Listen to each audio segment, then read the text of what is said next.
para pautangin kayo at para aking nakasuporta. Our Administrator, Edita Bueno. We are here to congratulate you, Governor, and the rest of the people from Bohol for this very laudable project. And your place is so blessed that you have a renewable energy. Madalang sa mga lugar ang merong ganito, kanya pagyamanin ninyo ang binigay na biyaya ng ating Panginoon. And it can help you also boost the life of our people here. So pag mababang kuryente, hindi na aangal at sasaya pa ang mga tao, lalo na ngayong panahon ng Christmas. So, congratulations for all the people who made this project possible. Everything has already been said and done with the presentation and all the speeches that were already made. According to Mayor Digal, consumato mes. Everything is already consummated. Everything has already been done. Pero may nakalimutan kayo. Mabuti na lang, inimbitan nyo kami dito. There is already a construction and funding were provided by DBP and NEA. Ang nakalimutan nyo, you have another step. You need us. Kaya palakpakan nyo yung makasama kong commissioner. Why? Yung presentation niya kanina, you will be needing a power supply agreement. That is if it will approved by ERC.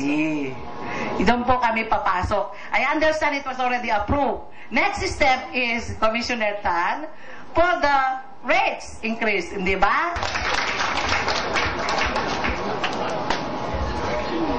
Good morning. Good morning, Honorable Mayor, Honorable Governor Aumentado. Good morning, ladies and gentlemen. It's really a big pleasure for me to be here with you in Bohol. And actually, you know, I was a student in Spain, and my wish always was to visit the famous city of Sevilla.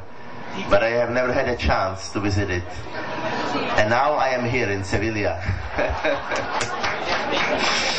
And it's very nice occasion to be here, because I have heard a lot about your new micro hydropower station, and I understand it's very, very important for your region. And I'm very proud that the Czechs have a hand in it, especially Strojírny Brno. Strojírny Brno is, Brněnská strojírny is a very traditional company, and they've been involved in a number of OD. This collaboration effort is much inspiring to the department and to the secretariat. And we hope that this will serve as a showcase in many other regions. Jenny Ducot. She said that we must have to preserve the God-given resources for the province of Bohol. Vice Governor Herrera and I and the Provincial Board of Bohol are determined to protect, preserve our environment, especially our watershed areas, which are the sources of power and for energy generation, and above all for water of our people. So, pasensya ka itong gidakpan sa atong task force kabukiran. And I assure you that we shall never slow down in our campaign to preserve the God-given resources that we have.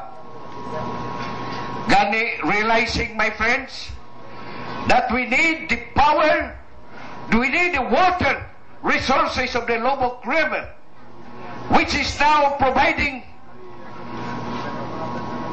the support